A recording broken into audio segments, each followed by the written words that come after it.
Now it is my pleasure to introduce Jessica Kay, who was chosen by the Senior Class Council to represent the class of 2011.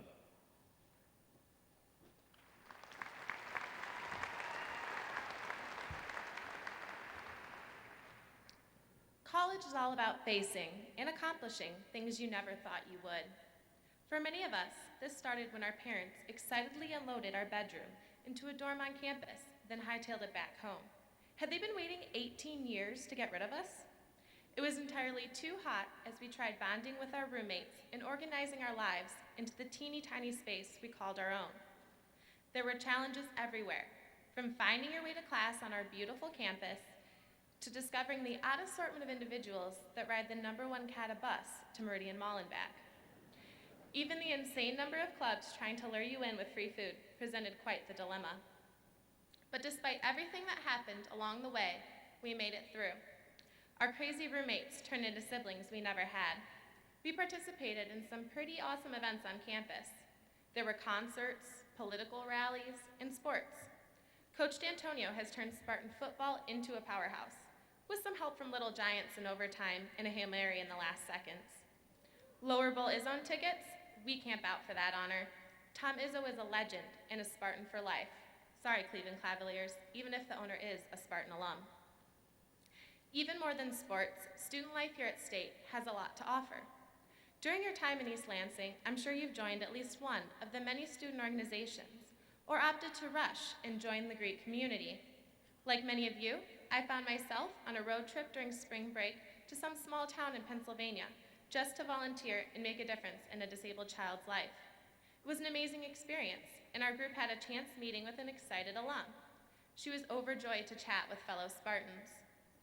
MSU alumni are everywhere, spread throughout the country and across the globe. And though I already knew this, it took another Spartan adventure for me to truly understand. I had the opportunity to study for a week in Disney World, an experience that allowed me to gain more than just a whole new perspective on the application of science to real-life problems. Once the guys in our group decided we couldn't go anywhere without chanting, "Go Green," we began hearing that familiar reply of "Go White." Taking a chance and going away for a week with a group of classmates you've never met before is always an interesting experience, but it pales in comparison to the friendships you make and the lessons you learn while studying abroad. The recipe is simple. Take an assortment of students, add in a crazy professor that thinks teaching in another country sounds like a good idea, and send them to some obscure part of the world for a couple months. I'll be the first to admit that I never thought studying in Costa Rica would be such a challenge. Well, I thought that way until I found myself dropped at the doorstep of a host family who didn't speak English. Studying abroad definitely taught me more than what I learned in the classroom. It helped me grow up and taught me when to stand on my own, when to ask for help, and when to rely on someone else. All of us have been in a place we'd never been before, doing things we never imagined, and we looked out for each other like a family. The more I think about it, the more I realize Dr. Gifford wasn't so crazy after all. I think that all of our professors know way more than they let on, and we have learned so much more from them than what was in the syllabus. At least we did when we were paying attention. Each and every one of us has had those nights we'll never forget, bonding with our roommates and taking an absurd number of pictures. And I'm absolutely positive we have all spent many a night bonding with our favorite nook in the library. It sometimes feels as though our professors purposely plan exams for the same day, secretly meeting to collaborate and overload us.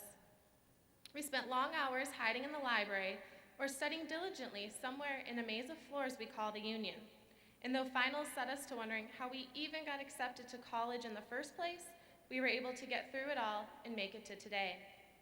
We can all probably agree that the past few years have gone by in a blur, starting off as the longest days of our lives, before seamlessly transforming into a one-way train with no brakes.